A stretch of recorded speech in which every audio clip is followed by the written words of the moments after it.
अस्सलाम वालेकुम। अच्छा जी, हमारा ये जो पहले चैप्टर का आज तीसरा लेक्चर है, मैं कोशिश करूँगा इसको आज कंक्लूड करने की। और इसमें जो कुछ इम्पोर्टेंट कॉन्सेप्ट्स आज जो हम समझेंगे, वो बेसिकली अकाउंटिंग प्रिंसिपल्स हैं।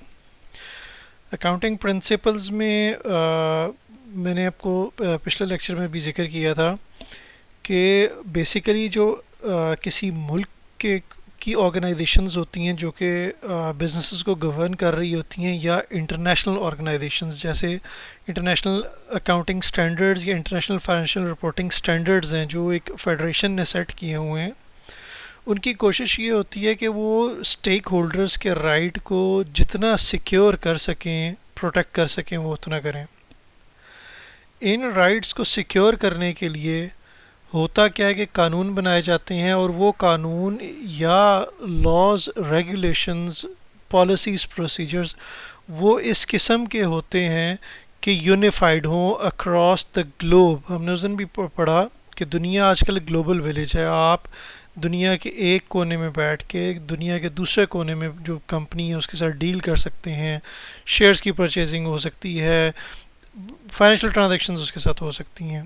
दुनिया अब सुकड़ के बहुत छोटी हो चुकी हुई है। Now the world is under the clacks. ठीक है, इन चीज़ों की मद्देनज़र इसके फ़ायदे तो बहुत हैं, नुकसानात भी हैं। फ्रॉड्स हो सकते हैं, स्कैम्स हैं, डिफरेंट कंपनीज पैसे ले तो लेती हैं, उसके बाद वो अपनी चीज़ें जो टर्म्स एंड कंडीशंस हैं वो पूरी फुलफ़िल नहीं करती।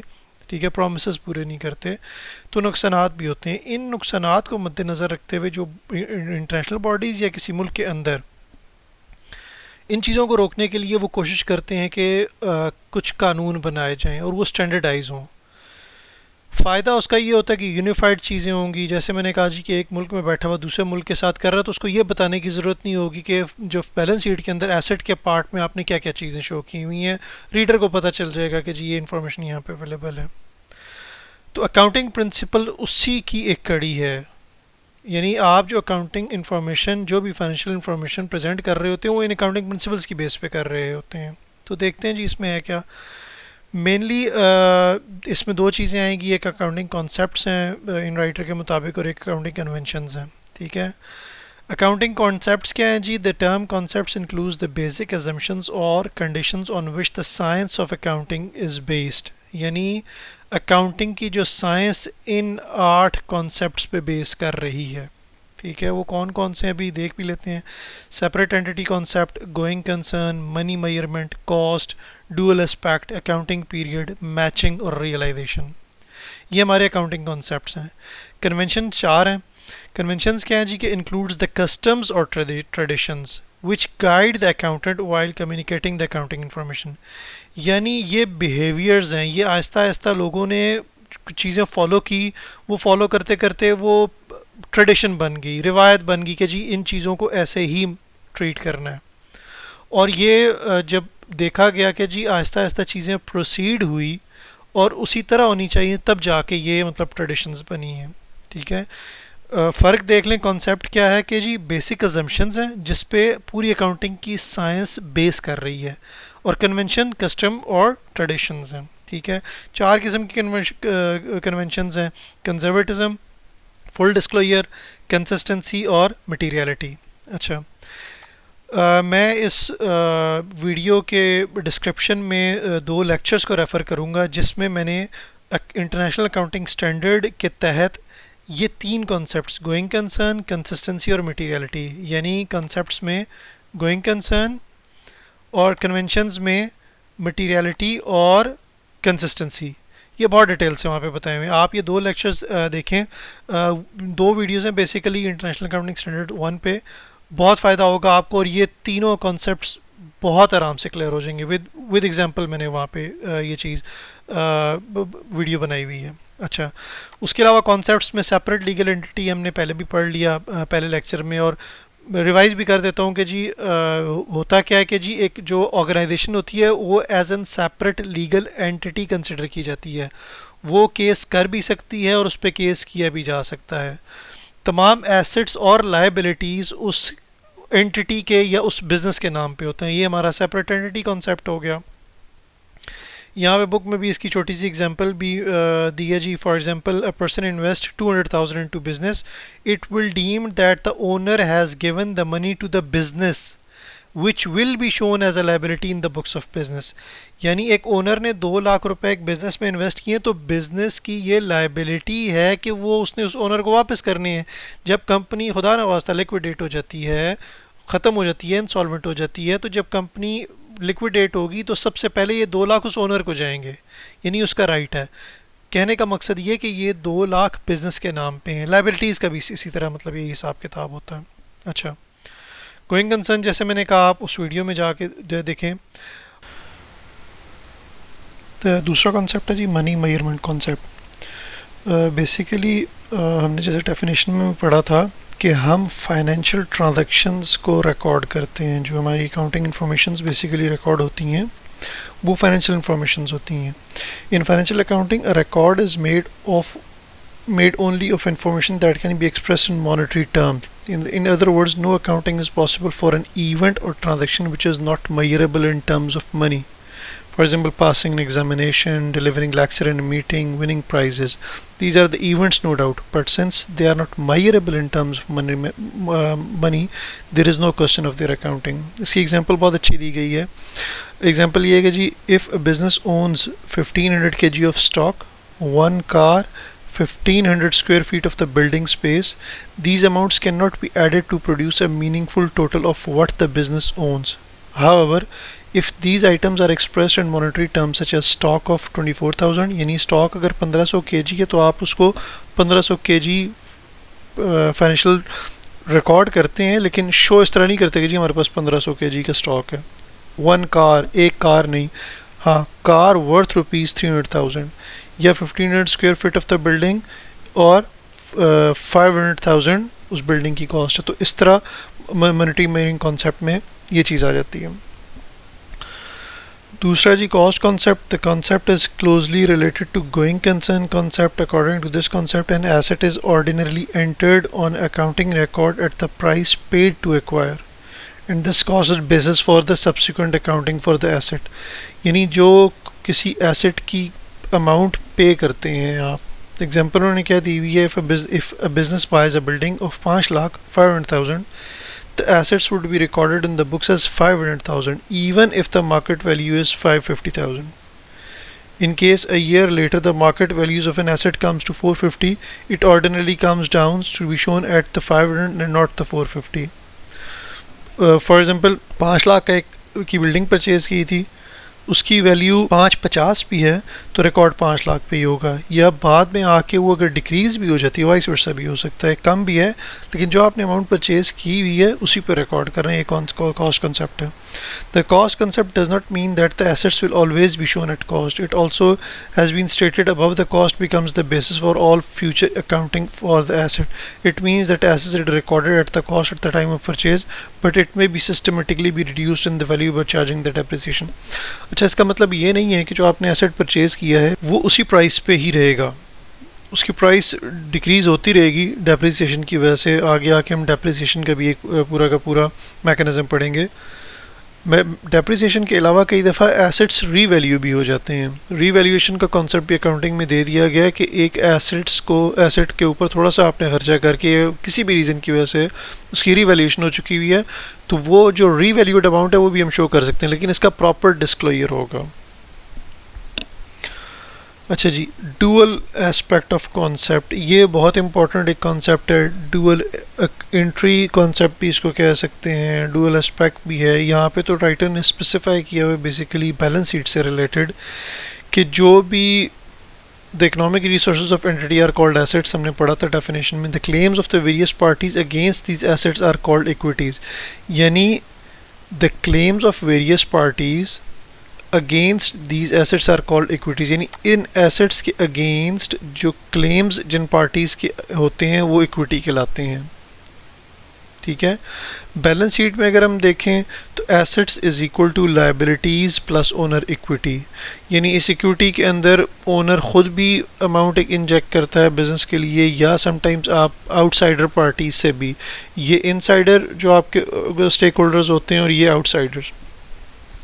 इन दोनों को मिला के ये एसेट्स परचेज किए जाते हैं और इन एसेट्स पे इन दोनों का क्लेम होता है। ठीक है, अगर मैं आपको बैलेंस शीट दिखाऊं,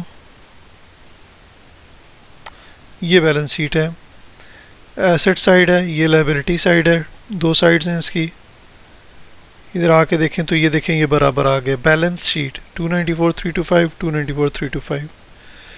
यानी कहने का मकसद ये है कि ये जो एसेट्स हैं 294 के, इन पे क्लेम इन लायबिलिटीज़ का है, ये हमने पे ऑफ करने हैं। ओनर का 161,950 है और ये बाकी wages payable, interest payable, notes payable, total liabilities 132 की हैं।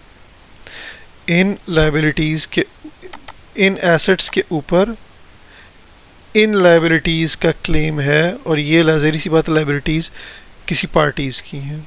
ठीक है, ये कहना चाह रहे हैं। डुअल एंट्री में एक और चीज़ भी आ सकती है कि जी हर जनरल एंट्री के दो एस्पेक्ट्स होते हैं, डेबिट और क्रेडिट, और दोनों इक्वल होते हैं। यानी जनरल एंट्री हमेशा इक्वल अमाउंट में डेबिट और क्रेडिट होगी। अकाउंटिंग पीरियड कॉन्सेप्ट अगेन मैं रिलेट करूँगा, हमने वीडियो के स्टार्ट में कहा जी कि बहुत सारी चीज़ों को स्टैंडर्डाइज किया जाता है। उसमें एक और स्टैंडर्डाइजेशन ये भी है कि नॉर्मली एक अकाउंटिंग पीरियड ना 12 महीने पे, एक पूरे साल पे कंसिस्ट करता है ताकि कंपैरिजन आपका बेहतर तरीके से हो सके। The user of the financial statement needs that is reasonably current. Therefore, for the financial reporting, the life of the business is divided into a series of relatively short accounting periods of equal length. It is therefore absolutely necessary that each accounting period the business must stop and see back how things are going. In accounting, such period is usually a year. At the end of the accounting period, an income statement and balance sheet is prepared.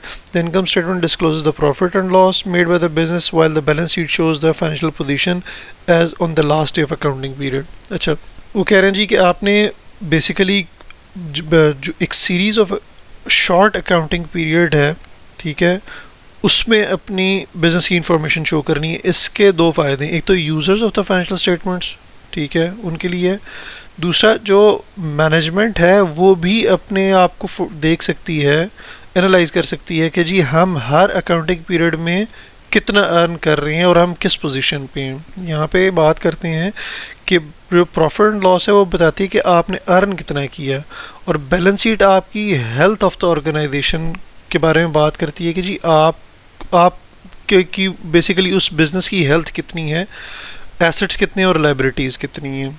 ठीक है, अच्छा, यहाँ पे तो बात हो रही है कि जी अकाउंटिंग पीरियड नॉर्मली मतलब एक साल का कहा जाता है, लेकिन जिस तरह चीज़ें बेहतर हो रही हैं, या हमने बात की थी पहले लेक्चर में कि जो पब्लिक लिस्टेड कंपनी है जिसके शेयर्स कोई बंदा भी परचेज़ कर सकता है, तो जो गवर्निंग बॉडीज़ हैं वो ये मेक श्योर करती हैं कि जी आप क्वार्टरली, 6 मंथली या 9 मंथ्स के रिव्यूज़ पे भी हैं। यानी आपने 3 मंथ के रिकॉर्ड्स जो रिजल्ट्स हैं वो भी बना के तो सबमिट करवाने हैं और पब्लिश भी करने हैं। पब्लिश वेबसाइट पे, या पहले तो प्रिंटेड फॉर्म में आती हैं और अब तो मतलब डिजिटल दौर हो चुका है तो वेबसाइट पे, ताकि जो शेयर होल्डर्स हैं या स्टेक होल्डर्स हैं वो उन चीज़ों को चेक कर सकें। ठीक है, तो वो अकाउंटिंग पीरियड वैसे तो नॉर्मली तो 1 साल है, लेकिन वो छोटे मतलब 3 मंथ 6 मंथ्स भी हो सकते हैं, और बेसिकली किस लिए कि कंपैरिजन मतलब बेहतर तरीके से हो सके।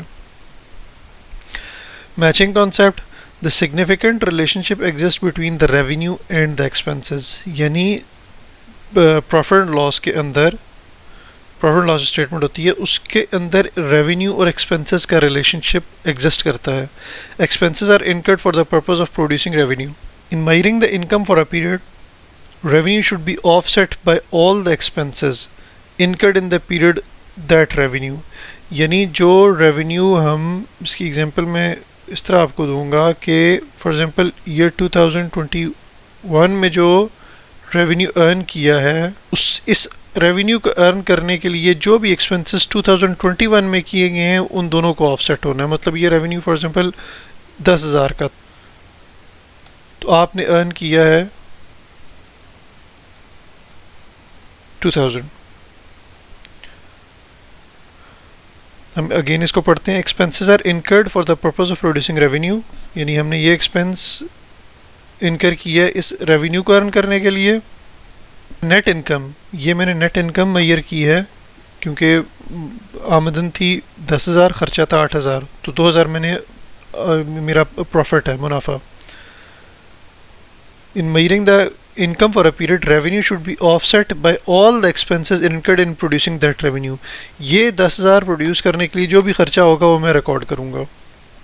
This concept of offsetting expenses against the revenue on the basis of cause and effect is called matching concept. अब बेसिकली आप मैच कर रहे हैं अपने खर्चों को आमदन के साथ या आमदन को खर्चों के साथ। जब मैच किया तो रिज़ल्ट डिफरेंस आएगा, वो मतलब आया लॉस भी हो सकता है, कई ऑर्गेनाइजेशंस मतलब लॉस में भी जा सकती हैं। 12,000 10,000 आपका रेवेन्यू था, खर्चा हुआ 12,000, तो 2,000 का लॉस है। अब ये बेसिकली मैचिंग है, ठीक है। The term matching means appropriate association of related revenues and expenses. In matching expenses against the revenue, the question when the payment was made or received is irrelevant। यानी ये यहाँ पे ये वाले पैसे आपने जब रेवेन्यू के अर्न किए हैं, ये कब रिसीव होंगे, ये एक्सपेंस आप पे कब करेंगे, ये इररेलेवेंट है। इसकी मिसाल आपको मैं ऐसे देता हूँ कि एक बंदे के साथ आपने उधार पे काम किया और उसने कहा जी मैं ये 10,000 आपको अगले साल दूंगा, 2022 की जनवरी में दूंगा।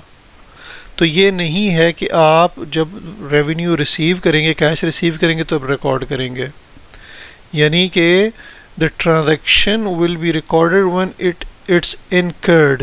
ट्रांजैक्शन हो चुकी हुई है, आपने ये 10,000 रिकॉर्ड कर देने हैं। रिकॉर्ड कैसे होगा, वो अकाउंट्स रिसीवेबल है कि जी ये हमें 10,000 मिलने हैं, लेकिन रेवेन्यू 2021 में ये अकाउंट्स रिसीवेबल कहाँ पे आएंगे, ये एक अलग बहस है। और ये बैलेंस शीट में एज एन एसेट होगा, आपको पता है कि यार मुझे ये मिलने हैं अगले साल, लेकिन ये रिकॉर्ड 2021 में होंगे। इस तरह एक्सपेंसेस का भी सेम यही हिसाब किताब है।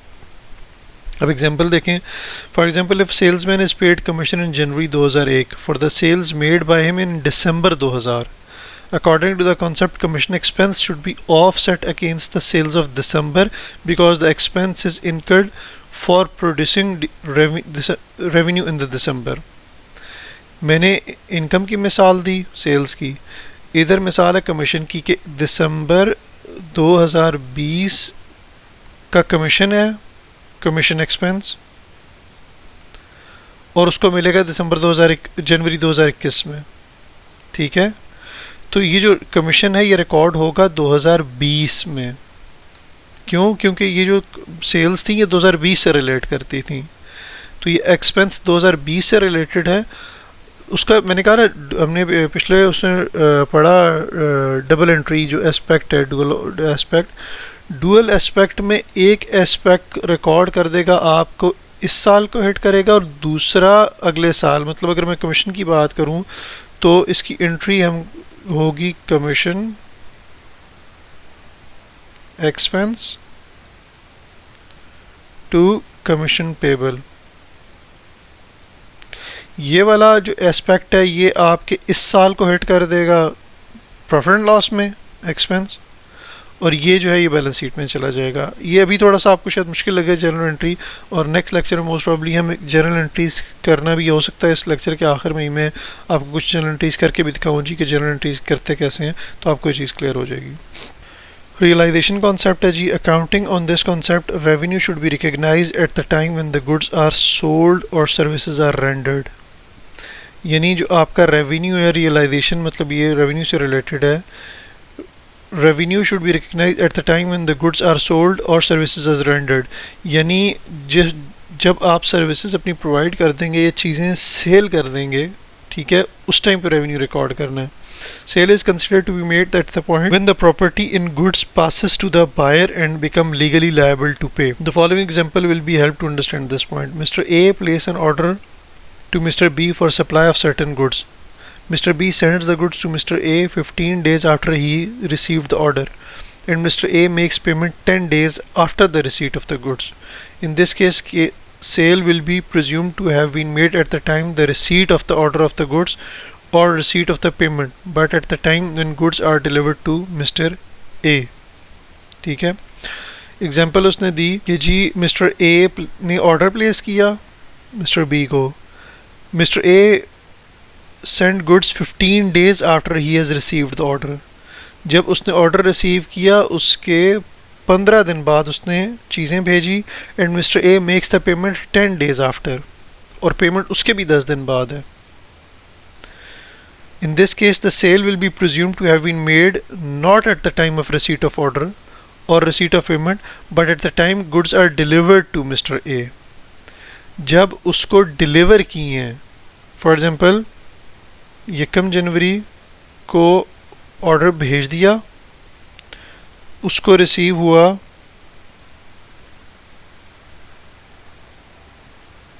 फॉर एग्जांपल 10 जनवरी को,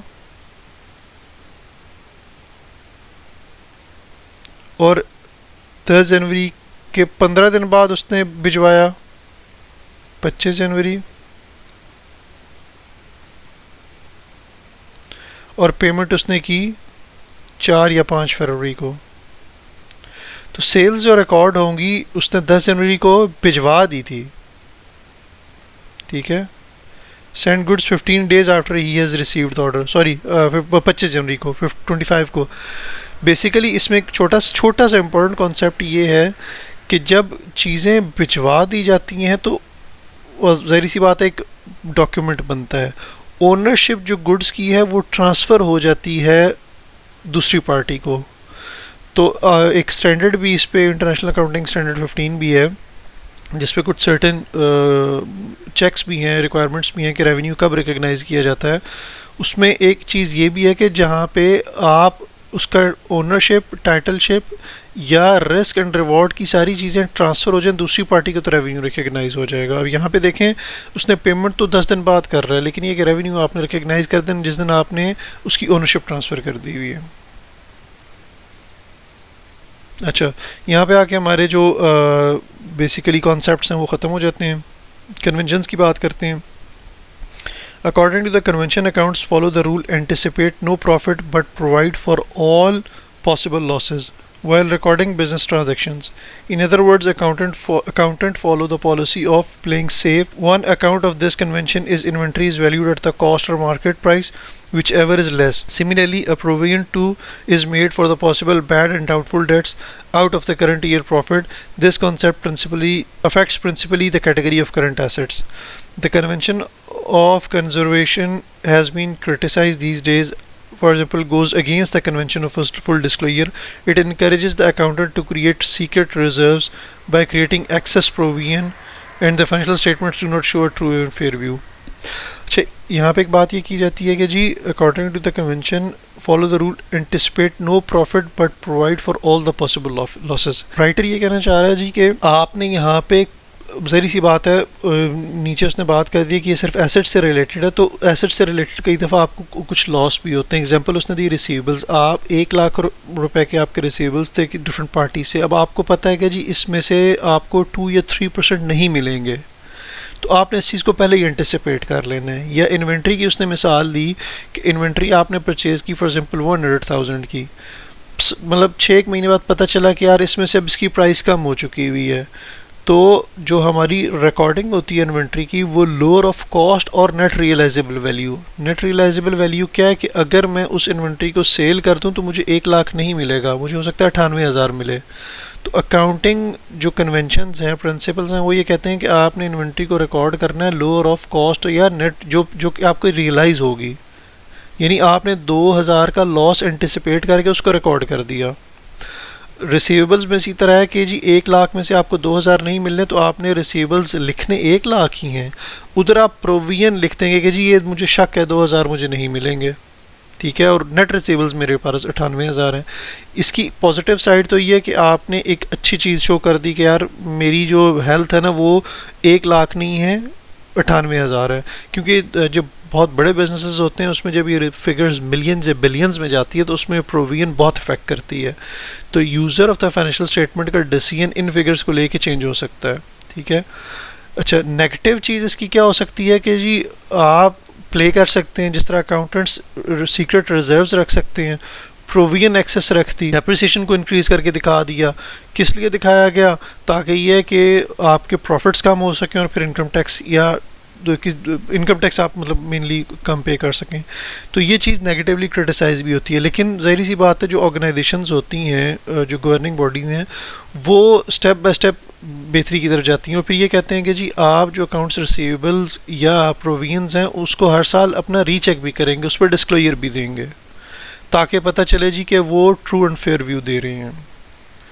फुल डिस्क्लोजर इसके मतलब ऑपोजिट है। According to this convention, the user of the financial statements, proprietor, creditor and investors are informed of any fact necessary for the proper interpretation of the statements. Full disclosure may be made either in the body of the financial statements or in the notes accompanying the statements. Significant financial events occurring the balance sheet date but before the financial statements have been issued to the outsiders to require full disclosure. अच्छा, मैंने जैसे जिक्र किया था, जब आप मेरे जो दो लेक्चर्स हैं पहले वाले इंटरनेशनल अकाउंटिंग स्टैंडर्ड 1 से रिलेटेड, तो वहाँ पे इस कॉन्सेप्ट को भी डिस्कस किया गया है जो मिस स्टेटमेंट से रिलेटेड है कि आपने कोई ऐसी इंफॉर्मेशन नहीं छुपानी जिससे इम्पैक्ट पड़ सके user of the financial statements का, उसका डिसीजन चेंज हो सके। कोई ऐसी अमाउंट थी या ऐसी इंफॉर्मेशन थी, उस पर parts of the financial statements भी है कि कौन से 5 पार्ट्स होते हैं, उसमें यहाँ पे ये बता रहे हैं कि जी आपको बैलेंस शीट और प्रॉफिट एंड लॉस में वो चीज़ तो देनी ही है, जो चीज़ें आप यहाँ पे नहीं दिखा सकते आपने notes of the financial statements में प्रॉपरली डिस्क्लोज करनी है। उसमें हमने ऊपर जिस तरह जिक्र किया कि जी ऑल पॉसिबल इंफॉर्मेशन आप देंगे, कोई एक केस है, आप लिटिगेशन है, उसके बारे में आपने शो करना है। मैंने कहा जो आप वो वीडियो देखेंगे तो आपको ये कॉन्सेप्ट अच्छे तरीके से क्लियर हो जाएगा। कंसिस्टेंसी भी मतलब वहाँ पे मैंने बनाया हुआ है और मतलब मटीरियलिटी, ये 3 कॉन्सेप्ट्स।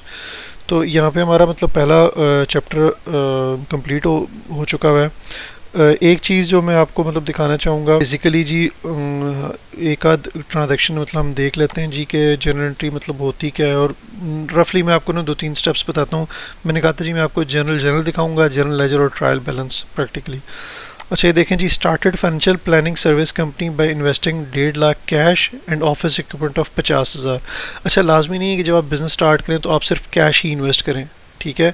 आप दूसरी चीज़ें भी, आपकी पर्सनल गाड़ी है वो आप बिज़नेस को दे रही हैं, तो हमने लीगल एंटिटी का कॉन्सेप्ट पढ़ा, ठीक है, सेपरेट। तो आपने वो जो गाड़ी है वो बिज़नेस की बुक्स में रिकॉर्ड करनी है। अब जिस तरह ये ऑफिस इक्विपमेंट है 50,000 का, ठीक है, और कैश 1.5 लाख का, तो इसकी हम जनरल एंट्री देखें क्या बनेगी।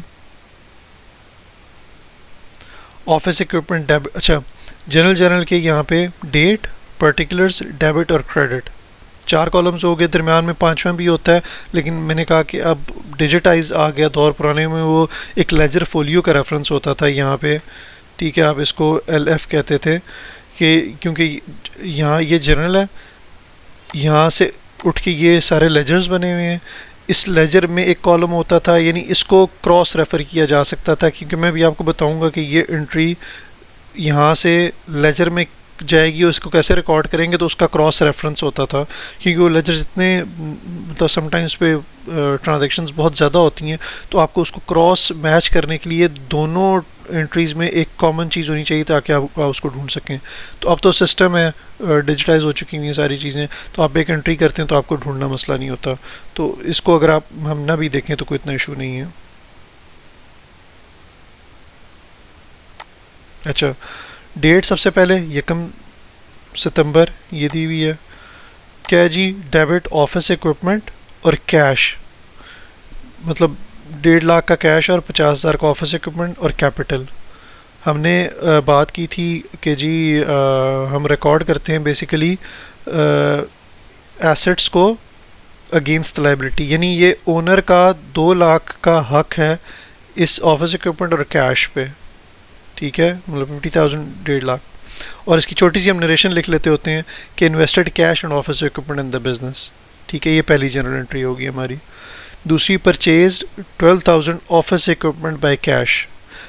अच्छा, अब उसके बाद हमने ऑफिस इक्विपमेंट परचेज़ किया। अब ये देखें, डेबिट उसने जो पर्सनल ऑफिस इक्विपमेंट है वो बिज़नेस में लेके आया तब भी डेबिट किया, और उसके अलावा जो हमने कैश पे परचेज़ किया तो वो भी डेबिट किया, ठीक है। हमने बात की थी डेफिनेशन में कि एसेट्स डेबिट होते हैं, तो ऑफिस इक्विपमेंट एक एसेट है, डेबिट 12,000 और कैश 12,000, ठीक है।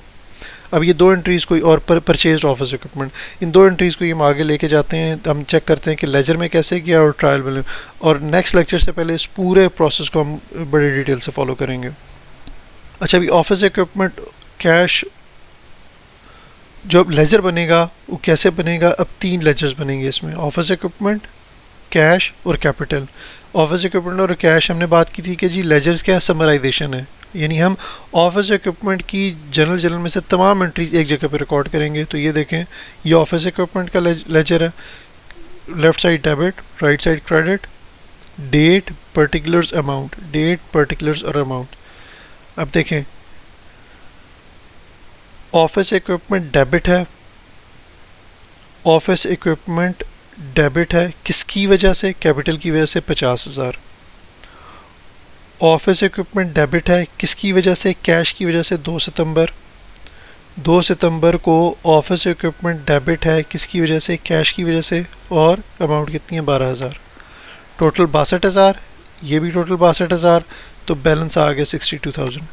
अब ये 62,000 आपका ट्रायल बैलेंस में एज एन एसेट जाएगा, ऑफिस इक्विपमेंट 62,000। ठीक है जी, यानी ये 3 स्टेप्स हमने कंप्लीट कर लिए, जनरल, लेजर और ट्रायल बैलेंस। अच्छा, दूसरा लेजर हम देखते हैं, कैश। कैश की अब 2 एंट्रीज हैं, 2 जगह पे आ रहा है कैश। कैश डेबिट है 1.5 लाख 1 सितंबर को, किसकी वजह से, कैपिटल की वजह से। कैश 1 सितंबर को कैपिटल की वजह से 1.5 लाख डेबिट है। ठीक है, और इसी तरह कैश क्रेडिट है 2 सितंबर को ऑफिस इक्विपमेंट की वजह से, और लेजर में कैश क्रेडिट है 2 सितंबर को ऑफिस इक्विपमेंट की वजह से।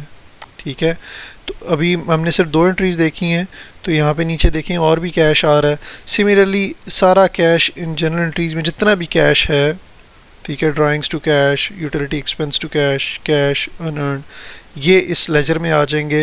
ये सारे रिकॉर्ड हो के तो आखिर में हमारे पास एक बैलेंस बच जाएगा, और वो ट्रायल बैलेंस में, यानी आपका अगर इस साइड पे बैलेंस आएगा तो ये आपके ट्रायल बैलेंस के डेबिट साइड पे आना है।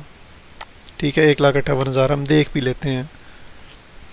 अब अनअर्न रेवेन्यू में बैलेंस इस साइड पे है, डेबिट साइड पे 20,000, तो ये आपका अनअर्न रेवेन्यू इस साइड पे आएगा।